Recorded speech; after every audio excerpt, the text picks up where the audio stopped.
10년 전 중국 둥관에서는 거의 모든 거리와 골목의 성 관련 산업이 만연했던 시절이 있었습니다. 진실을 파헤치기 위해 한 기자가 위험을 무릅쓰고 현장에 들어갔습니다. 왕 씨라는 사람의 안내를 받아 그는 중탕진에 있는 휘안펑 호텔이라는 곳을 먼저 찾았습니다. 겉으로는 호텔이지만 실제로는 숙박 서비스를 제공하지 않는 대신 성매매가 은밀히 이루어지는 장소였습니다. 기자가 문을 들어서자마자 프론트 매니저가 환한 미소로 맞이하며 선발 공연이 곧 시작된다고 직설적으로 알렸습니다.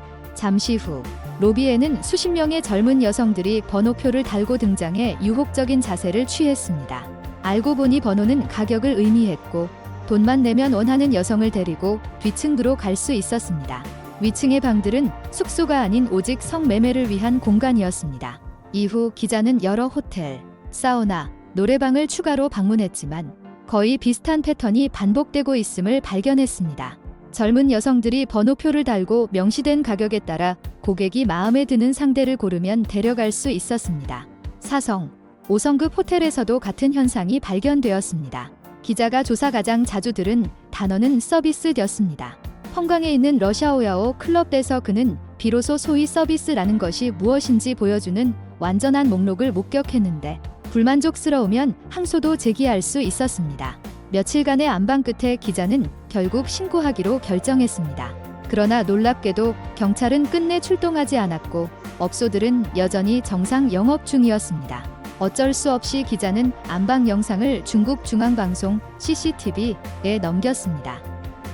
2014년 2월 9일 CCTV가 이 사실을 보도한 후 중국 역사상 최대 규모의 성매매 단속 작전이 둥관에서 펼쳐졌습니다. 둥관이 특정 역사적 시기에 성의 도시라고 불리게 된 배경에는 개혁 개방 이후의 경제 전환, 지리적 이점, 그리고 특수한 사회 환경이 자리 잡고 있습니다.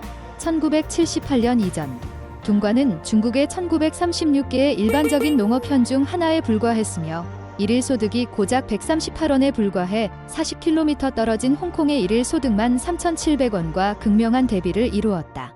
이러한 경제적 격차는 1950년대부터 1980년대까지 이어지는 미립국 열풍을 낳았는데 홍콩 인구는 1951년 200만 명에서 1981년 518만 명으로 증가했고 그중 절반 이상이 미립국자였으며 이들은 훗날 둥관과 홍콩 간의 경제적 연결고리를 만드는 밑거름이 되었습니다.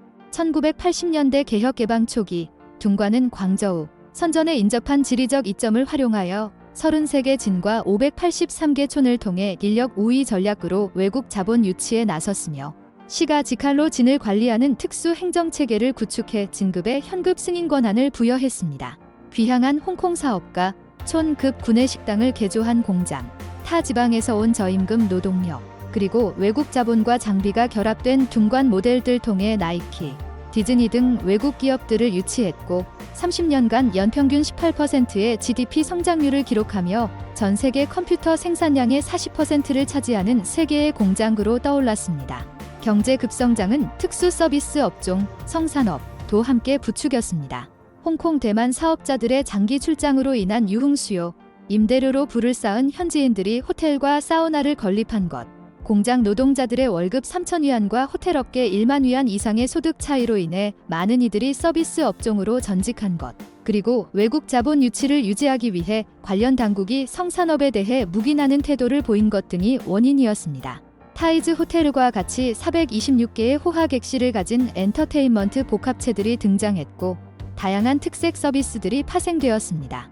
성산업 최고조에는 약 30만 명의 성 관련 종사자가 있었다는 소문이 돌았으며 택시, 미용실, 구인과 병원 등을 아우르는 완전한 산업이 형성되어 연간 약 5천억 위안, 한화 약 100조 원의 소비를 호텔업계는 규제를 회피하기 위해 그룹화 경영을 했습니다. 대주주는 지분 40에서 50%를 보유하고 정부기업 관계를 담당했으며 중간주주는 실무를, 소주주는 대표자를 맡아 법적 위험을 감수했습니다. 사우나 부서는 비밀 관리가 이루어졌으며 특수 출입 카드가 있어야만 출입이 가능했습니다. 이렇게 둥관의 성산업은 2014년까지 지속되어 왔으며 기자의 현장 조사와 2014년 2월 9일 CCTV 보도를 기점으로 중국 최대 규모의 성매매 단속 작전이 둥관에서 시작되었습니다. 단속 폭풍 이후 둥관의 호텔업계는 한파를 맞았으며 평균 객실 점유율이 5.67% 하락했습니다. 제조업 위기와 고가 소비 제한으로 도시는 어려움에 빠졌습니다. 그러나 둥과는 좌절하지 않았습니다. 힘든 전환, 구조조정을 시작했습니다. 화웨이가 100억 위안을 투자해 송산호에 유럽풍 타운을 건설하고 직원 4만 명을 이전시켰으며 알리바바, 징동 등 전자상거래 대기업들이 자리를 잡았습니다. 기계로 사람을 대체하는 계획이 추진되었고 광둥 홍콩마카오 대만구 계획을 통해 전략적 신흥산업 연구개발기지라는 새로운 위치를 부여받았습니다. 호텔업계는 요양원, 전시 무역 복합공간, 가족 단위 활동 등 새로운 업태로 전환하기 시작했습니다. 2020년 둥관의 GDP는 9,650억 위안으로 반등했으며 기업 수는 광둥성 1위, 규모 이상 공업 기업 수는 전국 2위를 기록했습니다. 둥관 그 특수 서비스 산업의 흥망은 본질적으로 특정 역사적 시기의 경제 구조, 인구 이동, 규제 환경이 함께 작용한 산물이었습니다.